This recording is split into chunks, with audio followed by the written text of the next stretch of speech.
No programa de hoje eu vou conversar com um contador de histórias, pai de 3 filhos, jornalista, escritor e roteirista. Ele nasceu em Brasília, mas vive aqui no Rio de Janeiro.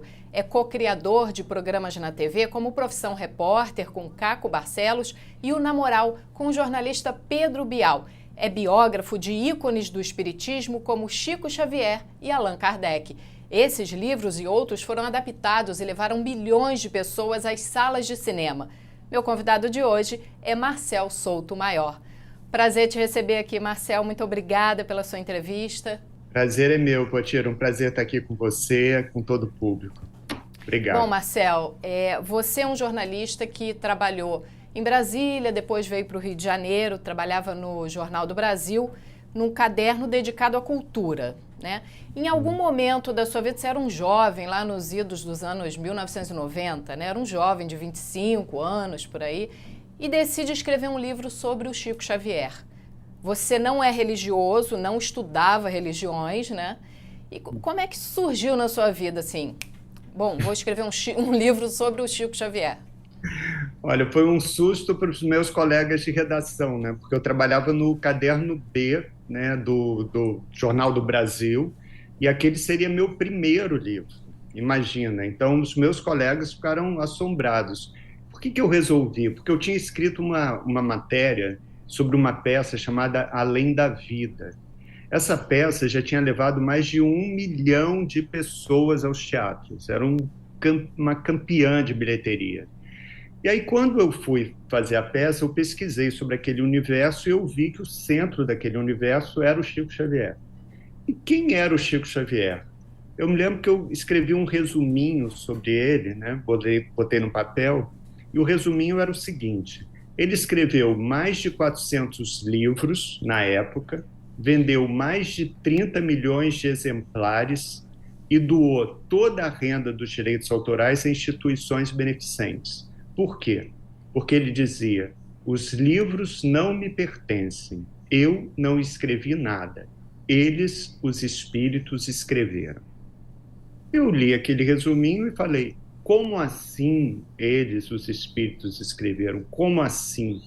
E esse como assim foi que me despertou o interesse pelo personagem, né? Então eu fui levado ao personagem por interesse jornalístico e por um segundo motivo também, porque eu vi que nenhum jornalista tinha escrito a biografia do Chico. Até então, ele já tinha mais de 80 anos, ninguém tinha escrito. E eu descobri por quê quando eu contei para os meus amigos que eu queria escrever sobre Chico. Como é que eles reagiram? Eles falavam assim, são meus amigos até hoje. Eles falavam assim: Chico Xavier? Mas não é o Chico Buarque? Não é o Chico Anísio? Não é o Chico Mendes? Não é o Chico César? Né? Eu brinco que até o Chico Bento, do Maurício de Souza, parecia mais biografável, né? Então, é, mas eu não desisti, não. Tinha um grande preconceito, sim, mas eu falei: eu queria descobrir como assim. E aí eu fui para Uberaba em busca dessa resposta. E aí você juntou suas malas, jovem, chegou em Uberaba com o que na bagagem, né? O que você já sabia do Chico? Você marcou com alguém? Você chegou de surpresa? Como é que foi essa produção do seu livro?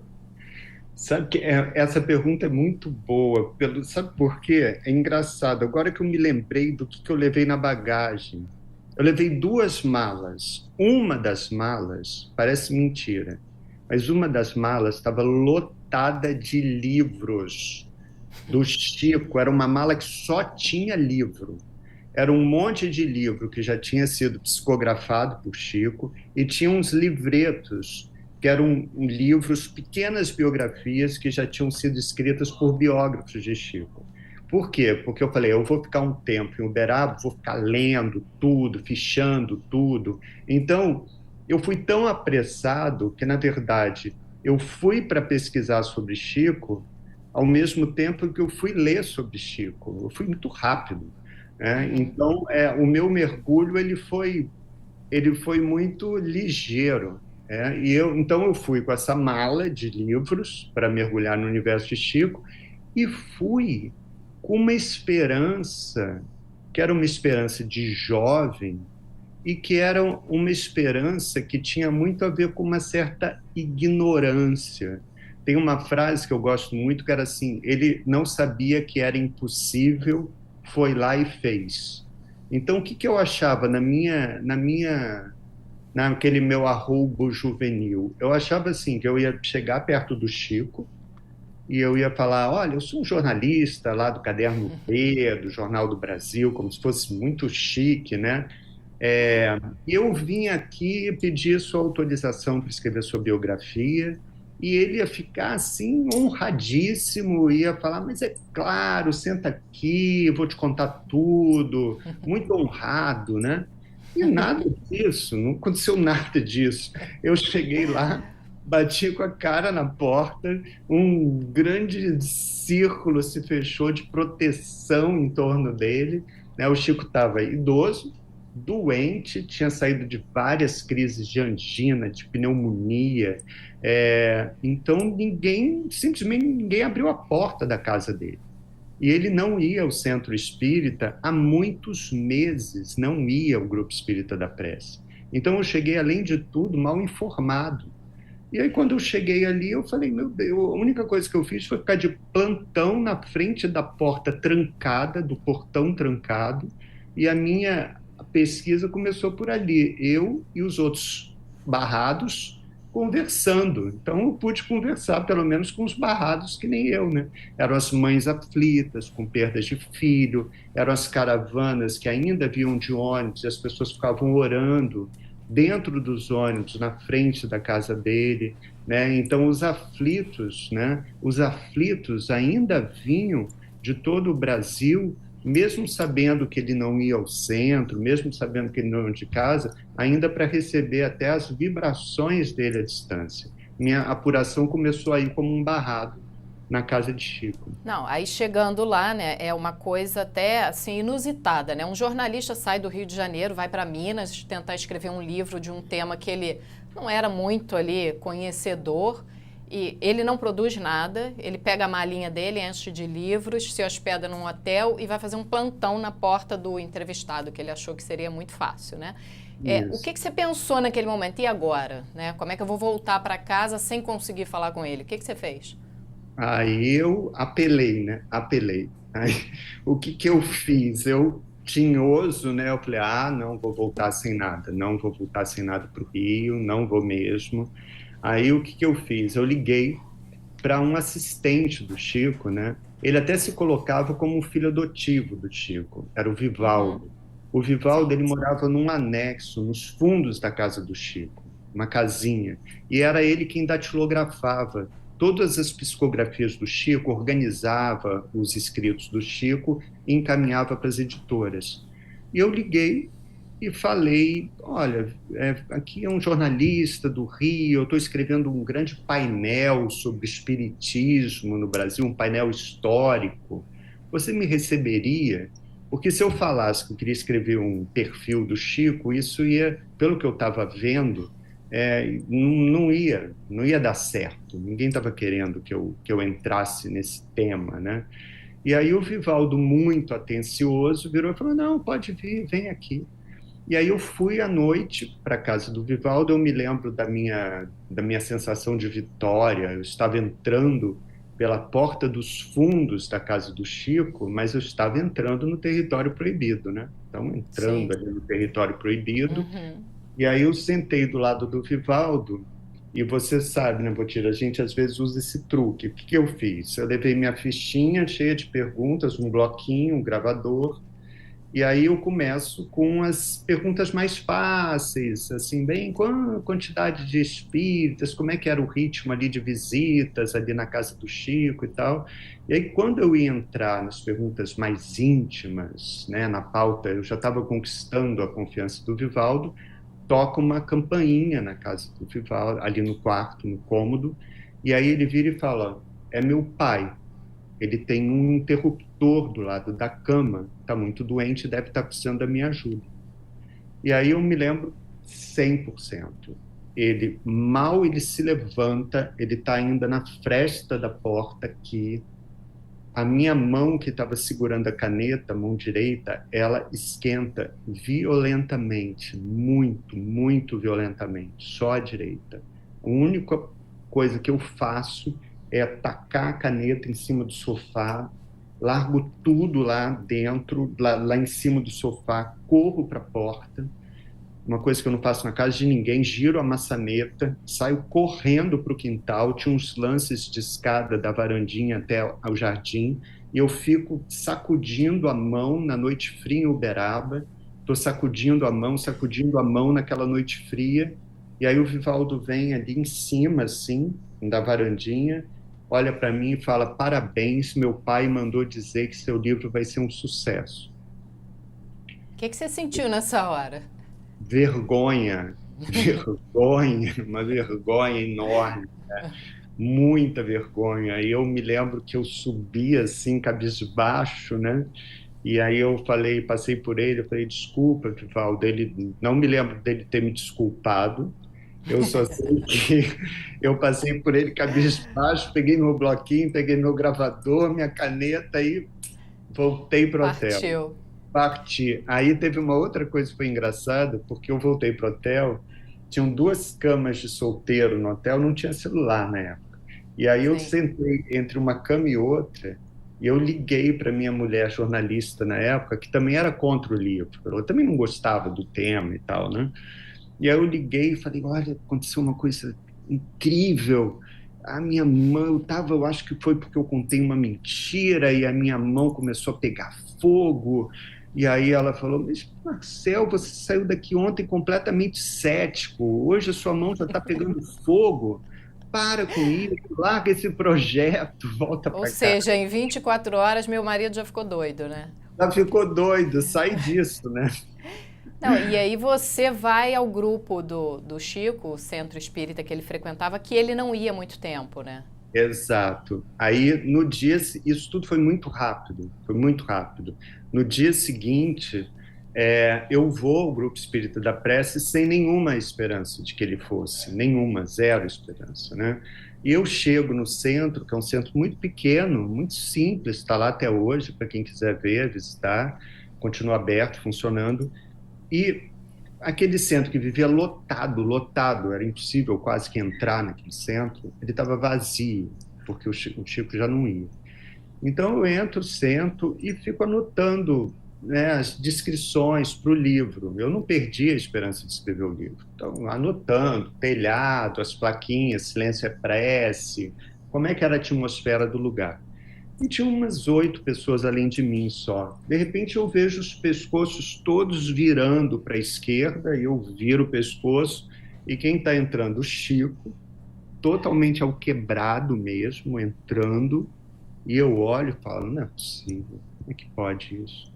E aí ele entra, se senta a 2 metros de onde eu estou, e eu, Potira, isso é muito curioso, eu não tinha uma admiração especial por Chico, não tinha mesmo. Então, eu não fiquei emocionado, especialmente emocionado. Eu estava muito jornalista, focado em como é que eu me aproximo, como é que eu me apresento e como é que eu consigo autorização para o livro. Era nisso que eu pensava só.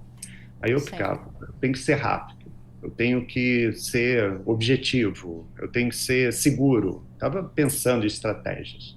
E nisso ele começa a ler um texto do Kardec, não sei se era Evangelho, segundo o Espiritismo, se era o Livro dos Espíritos, e eu começo a sentir gotas, gotas e gotas e gotas caindo na minha camisa. Me lembro até hoje, ficou congelada a cena, era uma camisa branca, e, e eram gotas que não paravam de cair. Eu olho para o teto, não tinha goteira nenhuma, eram telhas, mas não chovia.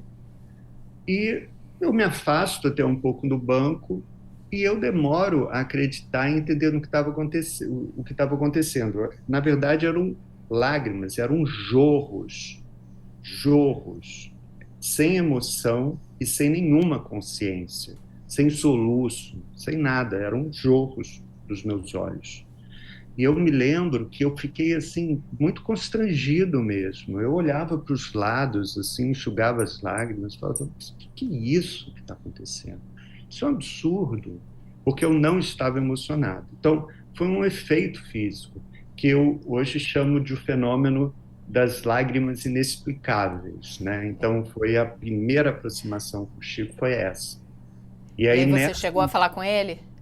aí foi que eu consegui, né? Foi assim, essa também foi uma aproximação muito curiosa, porque terminou, eu me aproximei do Chico muito fácil, não tinha ninguém, e aí eu cheguei e fui bem objetivo. Cheguei e falei: Chico, eu sou um jornalista lá do Rio de Janeiro, meu nome é Marcel, e eu vim aqui pedir sua autorização para escrever a sua biografia. Aí ele olhou para mim e deu uma resposta mineiríssima, muito mineira. Ele virou e falou: só Deus autoriza. Sim.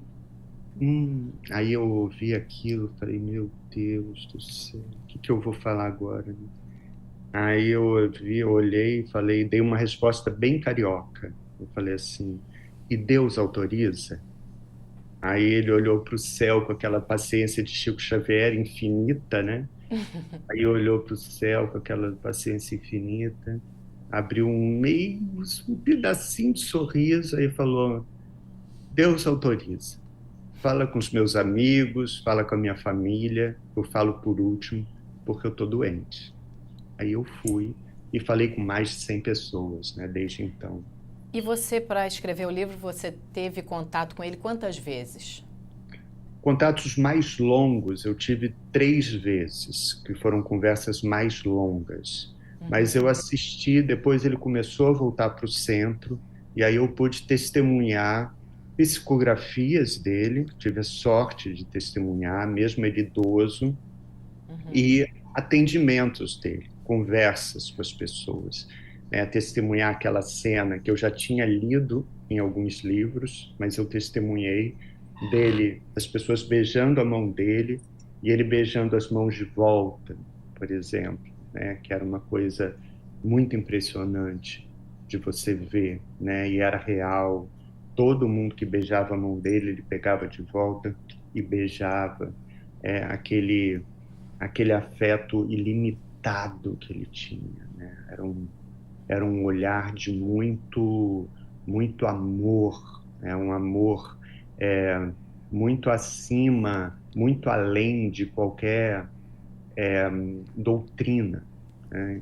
Tanto que eu vi em uma sessão, por exemplo, um padre paramentado de padre, né? Eu vi em outra sessão uma freira vestida de freira.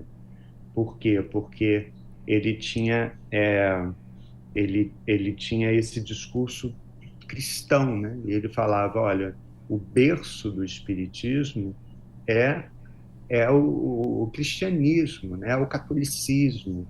Então, ele conseguiu, ao longo da vida, da trajetória dele, ir unindo todas as religiões, né? Ele foi desarmando várias tensões religiosas. Então, ali você Sim. sentia, né, as religiões unidas, por quê? Pelo amor, né? Que é uma coisa que tem uma frase dele que, se a pessoa for no YouTube, vai encontrar. Ele fala: se eu pudesse, se eu tivesse algum poder, eu mandaria pintar na fachada de todas as casas: amai-vos uns aos outros como eu vos amei, né? Que era a frase poderosa, né? Que ele defende.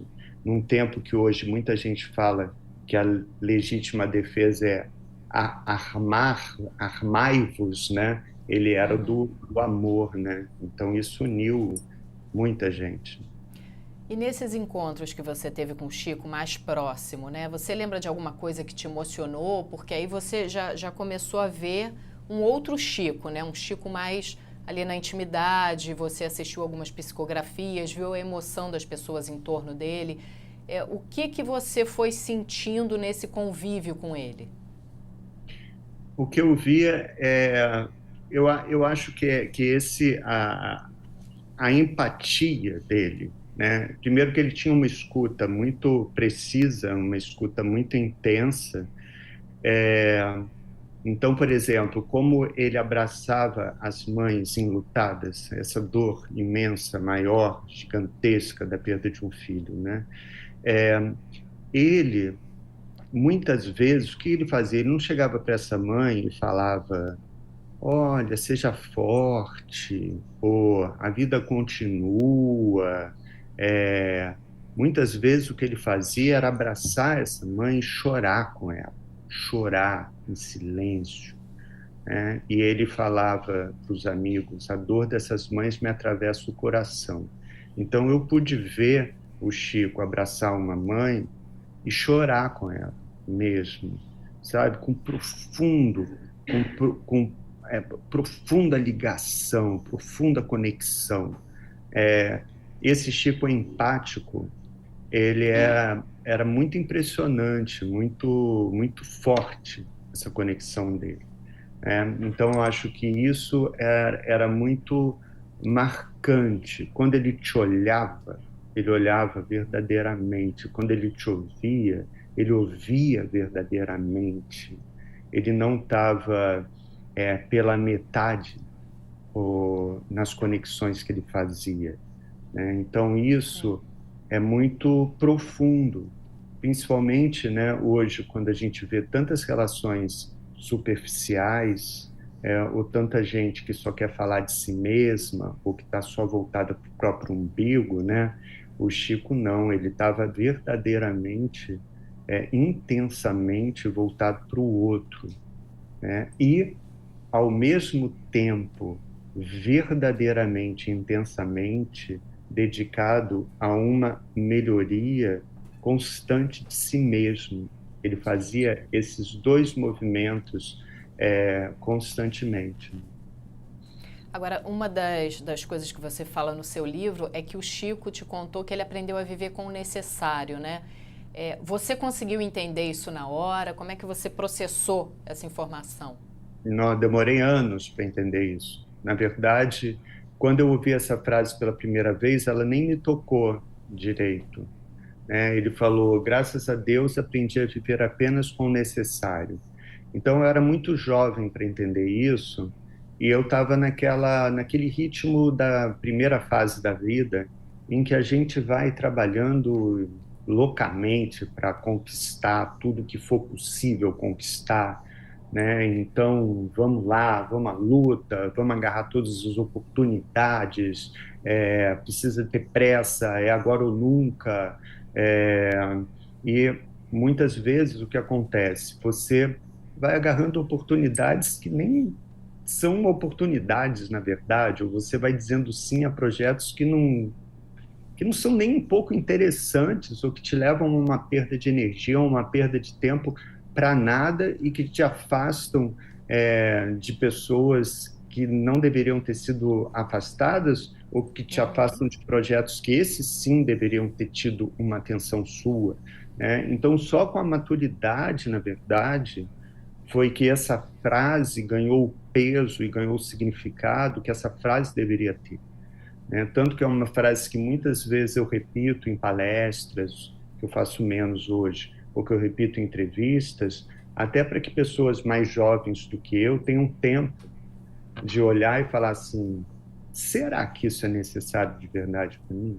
Será que isso é uma urgência? Às vezes você está correndo atrás de uma urgência que nem necessária ela não é nada, muito menos uma urgência, né? E você está jogando o que existe de mais valioso e precioso na sua vida, que é o fora, tempo Sim. fora, né? Então o Chico, eu digo, né? Hoje eu vejo o Chico, eu chamo ele de sábio mineiro, mais do que de médium mineiro, né? O sábio mineiro. Ele é uma mistura de mestre zen e de filósofo estoico para mim, né? Ele é um mestre, né, da disciplina, e é um mestre dessa sabedoria de administrar o tempo, né? Que é rara. E numa dessas palestras, você disse que não faz mais tantas agora, né? Mas na época você fez várias para divulgar o livro. Eu li que você fez uma em Brasília, estava num lugar muito quente, poucas pessoas, um barulho. E no final uma moça vem falar com você e te surpreende, né? Falar do seu livro, né? Queria que você contasse isso e o ânimo que te deu. Potira, essa foi a minha história mais marcante, assim, né? Eu digo, eu tive livros adaptados para o cinema, como você falou, Meu livro ficou em lista de mais vendidos da Veja durante muito tempo. Mas essa é a história mais marcante, de todas. Por quê? Porque realmente foi um evento, um fiasco, na verdade. Eu fiquei um calor danado, eu dentro desse container pegando fogo, fazendo uma palestra para 10 pessoas. Enquanto eu falava, um show de pagode acontecia lá do lado de fora, eu tinha que gritar no microfone, um desastre. E aí eu estava naquele desastre, terminou o desastre, chega essa jovem, muito humilde, do lado de uma amiga, também muito simples, e ela vira para mim e fala: Olha, Marcel, eu vim lá de Taguatinga, ela é muito tímida, é cidade satélite aqui de Brasília, para dizer o seguinte: eu ia me matar, li seu livro e desisti, e vim aqui te agradecer. Eu fiquei pasmo, eu era muito jovem, né? E eu fiquei sem saber o que falar direito. Eu só agradeci, né? E aí depois eu passei uns dias pensando naquilo e eu pensei no seguinte, que o que salvou a vida daquela moça não foi meu livro, foi a trajetória do Chico. Por quê? A trajetória dele, de tanta luta, tanta coragem, tanta doação, né? Tanto amor à vida e ao tempo de vida dele, fez aquela moça colocar as dores dela em outro lugar, sabe? Então, ela olhou e falou assim: gente, esse homem, ele se dedicou tanto ao tempo que foi dado a ele na vida, né? Ele trabalhou tanto pelo outro. Será que eu não posso ir além? Será que eu tenho o direito de fazer isso com a minha vida? Então, a trajetória dele, o Chico salvou a vida dela. E aí isso depois me fez pensar quantas vidas o Chico salvou e transformou e continua salvando e transformando. Bom, Marcel, eu vou pedir um minutinho para você para a gente fazer um intervalo e a gente continua falando sobre seus livros, seu trabalho no próximo bloco, tá? Um minutinho só. Tá bom, até já. A gente volta já com o programa Perfil.